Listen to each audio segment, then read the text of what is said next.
Assalamualaikum warahmatullahi wabarakatuh.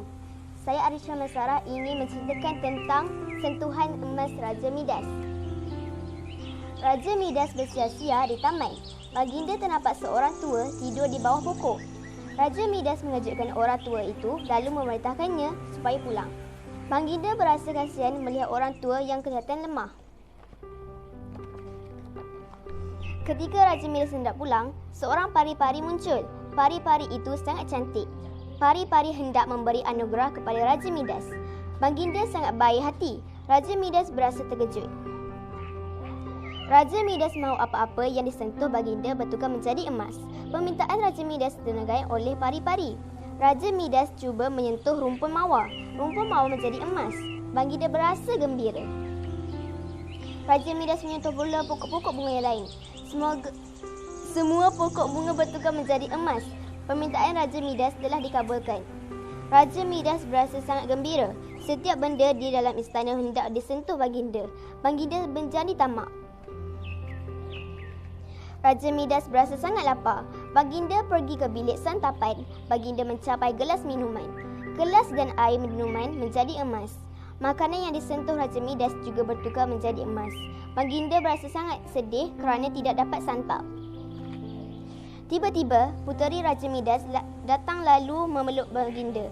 Baginda cuba menahan tetapi puteri telah bertukar menjadi patung emas kecil. Raja Midas berasa sangat sedih. Akibat sikap tamak, baginda kehilangan puteri. Raja Midas memanggil pari-pari. Baginda merayu supaya pari-pari menarik balik anugerah kepadanya. Raja-Raja Midas mahu menukarkan permintaan baginda. Baginda hendak semuanya kembali seperti dahulu. Pari-pari mengetahui Raja Midas tidak tamak lagi. Dia menarik balik anugerah itu. Raja Midas terus memeluk puteri kesayangannya, baginda. Baginda benar-benar menyesal. Baginda sedar puteri baginda lebih bernilai daripada emas. Sekian, terima kasih.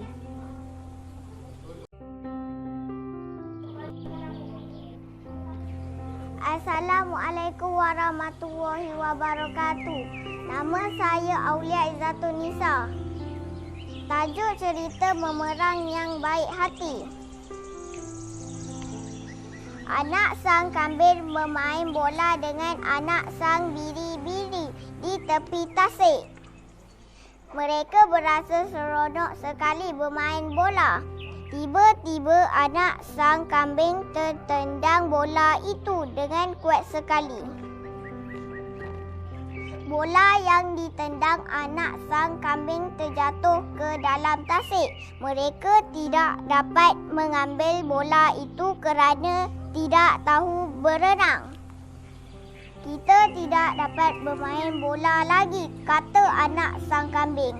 Mereka berdua menangis kerana berasa sedih. Sang kijang yang lalu bertanya, kenapa kamu menangis? Bola kami ada di tengah tasik, jawab anak sang kambing. Sang kijang teringat akan sahabatnya Memerang yang pandai berenang. Aku perlukan bantuan kau, kata sang kijang. Boleh, jawab Memerang.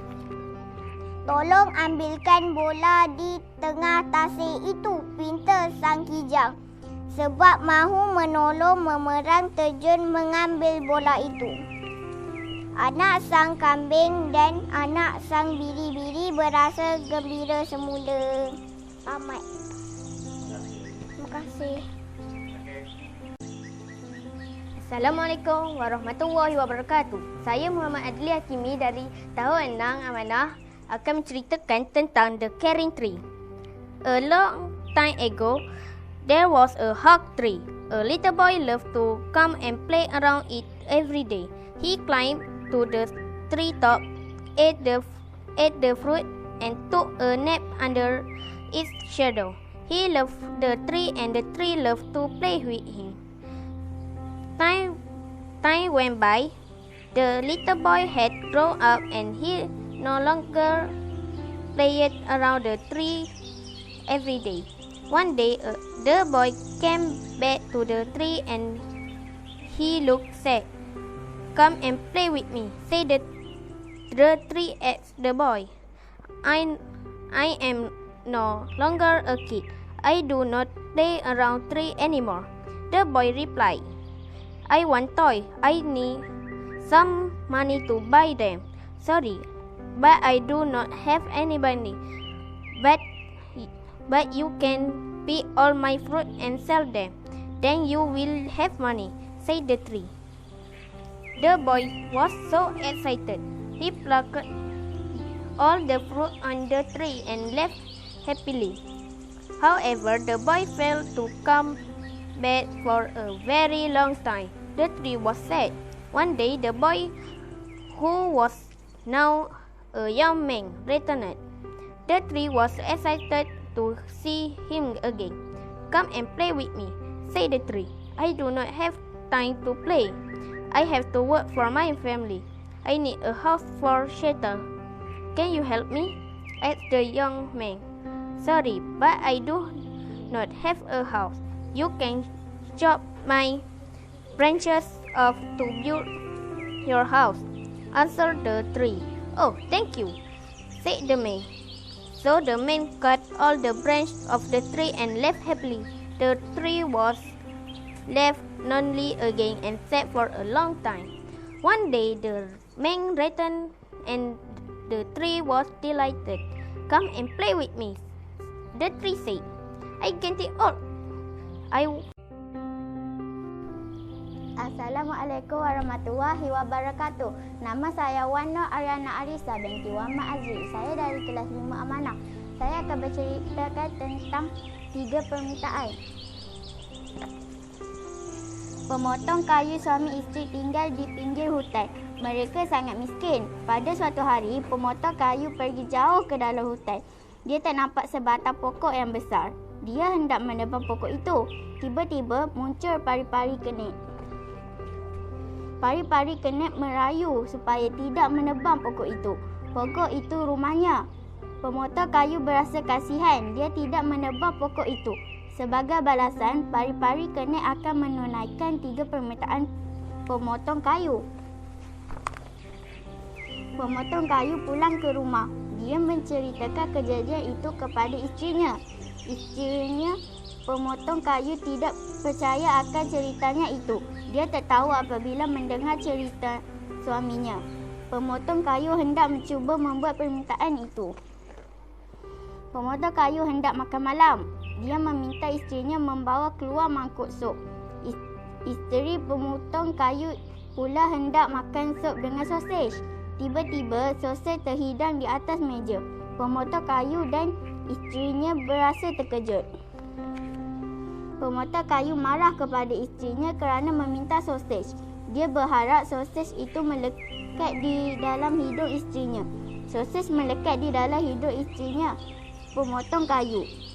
Isteri pemotong kayu cuba mengeluarkan sosis dari hidungnya tetapi gagal. Pemotong kayu cuba menolong isterinya. Akibat marah terhadap isterinya, 2 permintaannya menjadi sia-sia. Pemotong kayu membuat permintaan ketiga supaya sosis keluar dari dalam hidung isterinya. Akhirnya, sosis keluar dari dalam hidung isterinya.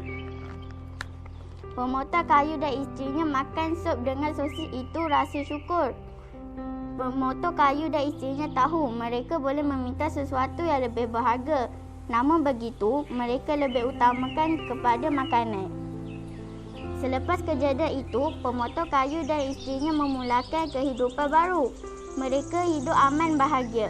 Pemotong kayu meneruskan kerjanya mencari kayu-kayu di hutan. Sekian, terima kasih. Assalamualaikum warahmatullahi wabarakatuh. Assalamualaikum, nama saya Nurin Adeline Aisyah binti Muhammad Faizul. Saya dari kelas 4 Amanah. Saya ingin menyampaikan. Assalamualaikum, nama saya Nurin Adeline Aisyah binti Muhammad Faizul. Saya dari kelas 4 Amanah. Saya ingin menyampaikan sebuah buku bertajuk Pinggan Kerengga Amping. Pada zaman dahulu, pinggan kerengga besar. Kerengga berasa bangga akan pinggangnya itu. Musim terkujur tiba. Hujan lebat turun siang dan malam. Air sungai semakin naik hingga melimpah tebing. Kumpulan kerengga berasa risau. Air sudah naik ke tempat tinggal mereka. Sebahagian makanan yang mereka simpan musnah akibat banjir. Mari kita berpindah ke tempat tinggi, kata Ratu Kerangga. Kita gali sebuah lubang dan tinggal di dalam lubang itu. Banjir di tempat kita masih belum surut. Makanan pula semakin berkurangan. Tuanku, apakah yang harus kita lakukan? Tanya rakyat kerengga yang mulia mulai bimbang. Ratu Kerengga mendapat satu akal. Ia pun mengikat pinggangnya dengan seutas tali. Ia tidak berasa lapar lagi. Ratu Kerengga bertitah kepada rakyatnya. Bekalan makanan kita hampir habis. Beta mahu kamu semua mengikat perut dengan tali sebagaimana yang bertasu buat. Ratu Kerengga menunjukkan pinggangnya yang diikat dengan tali. Kerengga-kerengga mengikat perut dengan tali sebagaimana ratu mereka kini. Mereka tidak berasa lapar lagi. Kemudian banjir mulai surut. Kumpulan kerengga berasa sangat gembira. Mereka tidak perlu mengikat perut lagi. Kerengga-kerengga membuka ikatan pada pinggang masing-masing. Mereka terkejut apabila melihat pinggang mereka menjadi ramping. Mengapa pinggang kita jadi begini? Tanya kerengga-kerengga itu. Kerengga-kerengga itu pergi berjumpa Ratu Kerengga. Terimalah ini sebagai tadil, kata Ratu Kerengga. Biarlah pinggang kita menjadi ramping asalkan kita selamat daripada banjir. Sejak itu kerengga berpinggang ramping hingga ke hari ini. Sekian, terima kasih. Assalamualaikum warahmatullahi wabarakatuh. Nama saya Ana Malika Adini binti Ali Muzaffar. Saya dari kelas 4 Amanah. Saya ingin menyampaikan sebuah cerita yang bertajuk Rapunzel. Sepasang suami isteri tinggal di sebuah pondok. Mereka berjiran dengan seorang wanita ahli sihir. Ahli sihir itu mempunyai kebun bunga-bungaan dan sayur-sayuran. Si isteri mengandung, dia mengidam salad. Dia terlihat salad di kebun ahli sihir. Dia memberitahu suaminya tentang salad itu. Si suami memetik salad di kebun ahli sihir. Perbuatannya tidak diketahui ahli sihir. Si isteri mahu makan salad lagi. Si suami pergi memetik salad. Dia ditangkap oleh ahli sihir. Ahli sihir akan melepaskan si suami jika dia menyerahkan anak tersebut kepadanya. Si suami yang sangat takut terus bersetuju. Si isteri melahirkan bayi perempuan yang cantik. Ahli sihir datang ke rumah pasangan suami isteri itu untuk menuntut janji. Ahli sihir pun membawa bayi itu pergi. Bayi comel itu dinamakan Rapunzel. Ahli sihir mengurung Rapunzel di sebuah menara yang sangat tinggi. Pada setiap hari, dia akan melawat Rapunzel yang berambut panjang keemasan. Dia memanjat naik ke puncak menara melalui rambut itu. Utara terdengar suara merdu Rapunzel menyanyi. Dia terlihat ahli sihir sedang memanjat rambut Rapunzel itu. Apabila ahli sihir itu pergi, dia memanggil Rapunzel. Putera memanjat rambut Rapunzel. Rapunzel terkejut melihat putera itu. Pada suatu hari, Rapunzel bertanya kepada ahli sihir, "Bagaimana ibu lebih kuat menarik rambut saya berbanding putera itu?" Ahli sihir berasa sangat marah. Rapunzel berkawan dengan putera itu. Ketika Rapunzel sedang tidur, ahli sihir memotong rambut Rapunzel. Kemudian dia membawa Rapunzel ke sebuah tempat yang jauh. Rapunzel ditinggal di situ. Putera memanggil Rapunzel. Ahli sihir menghulur rambut Rapunzel yang dipotong. Putera memanjat rambut itu. Ahli sihir menolak putera. Putera terjatuh. Matanya tertikam ranting mawar dan dia buta. Putera pergi mencari Rapunzel. Dia terdengar suara Rapunzel. Putera menemui Rapunzel yang sedang menangis. Air mata Rapunzel terjatuh ke dalam mata putera. Putera menjadi celik semula. Mereka berdua berkahwin dan hidup bahagia. Terima kasih. Assalamualaikum warahmatullahi wabarakatuh. Nama saya Wahanan Auni binti Sipulami dari kelas 4 Amanah. Dan saya ingin menceritakan kisah yang bertajuk Kera yang bercakap besar. Mengapakah kamu nampak resah, anakku? Tanya ibu kera. Saya bosan hidup di sini, jawab anak kera. Bukankah sini banyak makanan dan kawan? Tanya ibu kera. Saya mahu melihat dunia luar dengan berlayar sendirian, ibu, jawab anak kera. Ibu kera tidak bersetuju berlayar sendirian, amat berbahaya. Akhirnya ibu kera bersetuju juga setelah dipujuk anaknya. Ia meminta tolong kera-kera membuat sebuah perahu kecil. Semua kera mengucapkan selamat berlayar kepada anak kera. Ibu kera berasa sedih. Saya akan pulang membawa buah tangan nanti, ucap anak kera kepada ibunya. Janganlah bersikap sombong dan suka bercakap bohong di tempat orang. Kamu pasti akan selamat, pesan ibu kera. Saya akan ingat nasihat ibu, kata anak kera. Sambil memeluk ibunya, ia mula berlayar. Anak kera tidak menghadapi apa-apa masalah. Ia ada makanan dan minuman. Cuaca baik dan arus laut juga tenang. Anak kera berasa sangat kagum melihat pemandangan laut yang indah. Pada suatu hari, angin bertiup kencang diikuti hujan lebat. Tiba-tiba ombak memukul perahu anak kera dengan kuat hingga terbalik. Aku dalam bahaya, kata anak kera dalam keadaan cemas. Perahu anak kera musnah. Ia terpaksa berpaut pada sepihan kayu. Cuaca baik semula. Anak kera yang terapun-rapun didekati seekor ikan yang besar.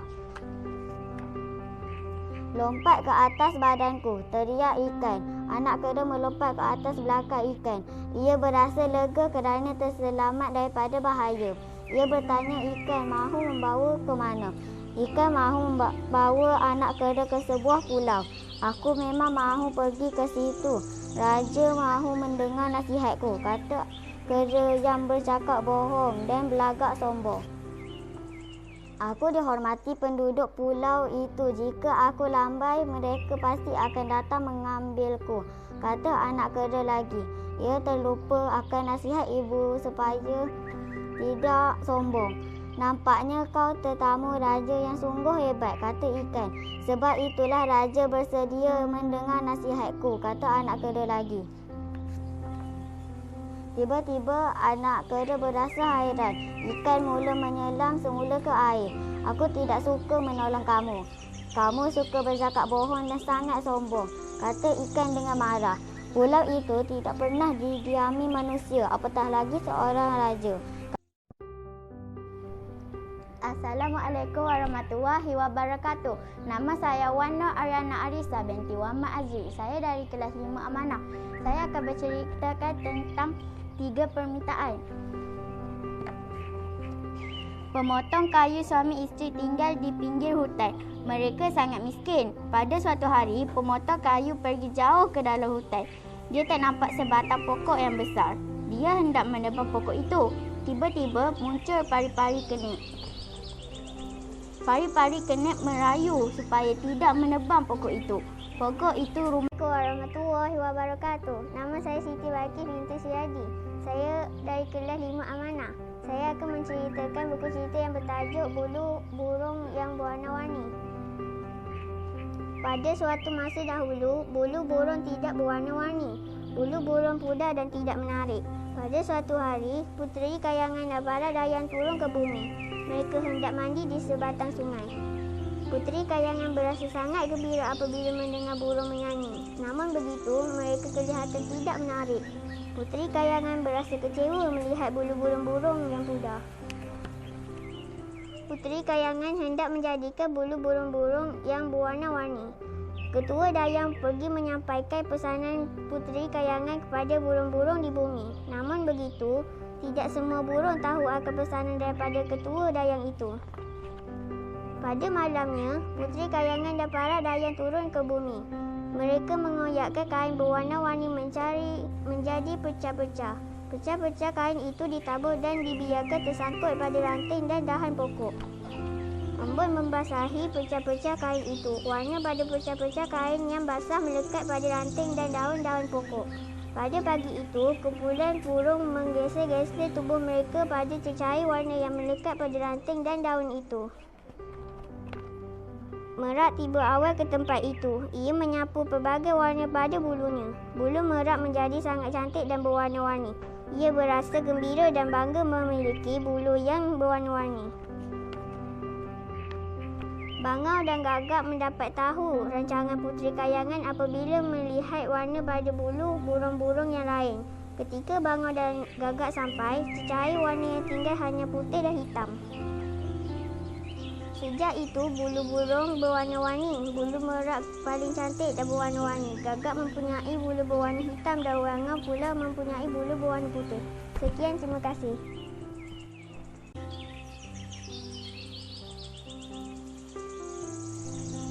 Nama saya Muhammad Rafiq Qadir Meja Mahir dari kelas 5 Amanah.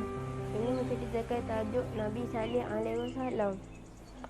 Negeri Hijr didiami oleh kaum Thamud. Kaum Thamud hidup dalam kemewahan. Setelah beberapa lama hidup dalam kemewahan, kaum Thamud lupa kepada Allah Subhanahu Wa Taala. Mereka menyembah patung sebagai Tuhan. Nabi Saleh alaihi wasallam sedang berfikir tentang kaum baginda yang lupa kepada Allah Subhanahu Wa Taala. Baginda bersabar dan terus menyampaikan ajaran baginda. Marilah kita menyembah Allah Subhanahu Wa Taala dan jangan menyembah berhala, kata Nabi Saleh alaihi wasallam. Kaum Thamud menawarkan Nabi Saleh alaihi wasallam kekayaan supaya tidak mengajak mereka menyembah Allah Subhanahu Wa Taala. Baginda menolak pangkat dan kekayaan itu. Kaum Thamud meminta Nabi Saleh alaihi wasallam menunjukkan bukti yang baginda seorang rasul. Kaum Thamud berkata, jadikan seekor unta yang sangat besar. Air susu unta banyak hingga boleh diminum oleh penduduk bandar ini. Nabi Saleh alaihi wasallam dengar permintaan kaum Thamud itu. Nabi Saleh alaihi wasallam memohon kepada Allah Subhanahu Wa Taala supaya mencipta unta itu. Allah Subhanahu Wa Taala merintahkan Nabi Saleh alaihi wasallam membawa kaum baginda ke kawasan gua. Mereka akan dapat melihat unta itu. Kaum Thamud sampai ke kawasan gua. Mereka melihat unta keluar dari celah-celah batu besar dengan izin Allah Subhanahu Wa Taala. Kaum Thamud tercengang melihat unta dua beranak itu. Setengah kaum Thamud yang beriman mengaku Nabi Saleh alaihi wasallam sebagai Rasul Allah Subhanahu Wa Taala. Pembesar-pembesar negeri dan orang kaya tidak percaya kepada Nabi Saleh alaihi wasallam. Mereka menuduh baginda ahli sihir. Orang miskin percaya kepada Nabi Saleh alaihi wasallam. Mereka dapat minum susu unta sepuas-puasnya. Nabi Saleh alaihi wasallam terus menyampaikan ajaran baginda. Kaum Thamud yang degil masih tidak mahu menerima ajaran baginda. Kaum Thamud merencanakan untuk membunuh unta dua beranak itu. Dua orang pemuda yang gagah dipilih menjadi ketua iaitu Kuda dan Musaddak. Sekumpulan pemuda diketuai Kuda dan Musaddak keluar mencari ibu unta dan anaknya itu. Mereka membawa senjata. Kuda dan Musaddak mencari unta itu dengan bagisnya. Ketika dijumpai ibu unta dan anaknya sedang tidur, ibu unta dan anaknya tidak menyedari kedatangan penjahat-penjahat itu. Cepat, bunuh unta dua beranak itu, kata sekumpulan pemuda. Kuda dan Musaddak penuh memanah ibu unta itu. Menahan mereka terkena pada kaki ibu unta. Ibu unta rebah. Kuda menyembelih ibu unta itu. Anak unta pula gaib. Dengan perasaan bangga, Kuda dan Musaddak pula ke kota. Mereka menyampaikan berita kematian ibu unta kepada Nabi Saleh alaihi wasallam. Nabi Saleh alaihi wasallam memberitahu Kuda dan Musaddak akan azab Allah Subhanahu Wa Taala kerana membunuh ibu unta dua beranak. Kuda dan Musaddak mempersendakan kata-kata Nabi Saleh alaihi wasallam tentang azab yang akan diturunkan oleh Allah Subhanahu Wa Taala kepada mereka. Bersuka-sukalah kamu dalam masa 3 hari. Selepas itu terimalah siksaan Allah SWT, kata Nabi Salih alaihi wasallam. Pemuda-pemuda itu hendak muda Nabi Salih alaihi wasallam pula. Mereka bersembunyi di sebalik batu-batu besar. Assalamualaikum. Nama saya Muhammad Umar bin Zahadi. Saya daripada tahun 5 amanah. Saya akan menceritakan tajuk Puteri Tupai. Raja muda negeri Sari Delima sangat suka berburu. Dia akan ke hutan seorang diri untuk berburu. Pada suatu hari, Raja muda pergi jauh ke dalam hutan. Dia hendak berburu rusa atau kijang. Seharian Raja muda berburu, namun tiada seekor rusa atau kijang yang ditemuinya. Dia berasa sangat penat lalu berehat di bawah sepohon pokok. Tiba-tiba, Raja muda terlihat seekor tupai yang sangat cantik. Tupai itu melompat lalu melarikan diri. Raja muda mengekori tupai yang cantik itu. Akhirnya dia tersesat. Dia terus berjalan ke dalam hutan. Raja muda terlihat sebuah pondok kecil. Dia terus menuju ke pondok itu untuk meminta pertolongan. Raja muda sampai ke pondok itu. Dia terdengar wanita tua bercakap seorang diri. Wanita itu berkata dahulu, dia telah dicampak ke hutan oleh ayahanda puteri. Kini ayahanda dan bonda puteri sudah memangkat. Puteri disumpahinya menjadi seekor tupai. Jika tiada sesiapa yang menyebut nama Puteri Mayansari, ia akan menjadi tupai selama-lamanya. Raja muda teringat akan tupai yang dikejarnya. Dia yakin tupai itulah yang dimaksudkan oleh wanita tua. Dia terus mencari tupai itu. Raja muda sangat berharap dapat bertemu tupai dan dapat menamatkan tumpahan wanita tua itu. Tiba-tiba, tupai muncul di hadapannya. Raja muda mendekati tupai itu. Dia memanggil Puteri Mayansari. Tupai itu menjelma menjadi seorang puteri. Puteri Mayansari mengucapkan terima kasih kepada Raja muda kerana membantunya. Jika tidak, dia akan menjadi tupai selama-lamanya. Raja muda menjemput Puteri Mayansari pulang ke istana. Puteri Mayansari berasa sangat gembira. Raja muda membawa Puteri Mayansari pulang ke istana. Raja muda dan Puteri Mayansari pun berkahwin dengan meriahnya. Mereka hidup bahagia selama-lamanya. Sekian, terima kasih. Assalamualaikum warahmatullahi wabarakatuh. Saya Adam Iskandar dari Darjah 6 akan menceritakan tentang Aladin dengan lampu ajaib. Aladin malas bekerja. Ibunya selalu menasihatinya supaya bekerja. Dia tidak pernah mendengar nasihat ibunya. Seorang lelaki datang ke rumah Aladin. Dia mengaku sebagai bapa saudara Aladin. Dia menyuruh Aladin pergi mencari sebuah lampu. Aladin diberi sebentuk cincin oleh bapa saudaranya. Cincin itu hendaklah digosok sekiranya berada dalam bahaya. Aladin pergi mengambil lampu ajaib di dalam gua. Bapa saudaranya mahu memerangkap Aladin. Oleh itu, Aladin enggan menyerahkan lampu ajaib itu. Aladin menggosok cincin ajaib. Tiba-tiba muncul seekor jin. Aladin meminta jin membawanya pulang ke rumah. Setibanya di rumah, Aladin terus memberitahu ibunya tentang kejadian yang berlaku. Dia berasa bimbang jika orang jahat itu datang semula. Aladin sentiasa membawa lampu ajaib. Sejak itu, jin lampu ajaib akan mengumpulkan harta untuk Aladin. Tidak berapa lama kemudian, Aladin berkahwin dengan puteri raja.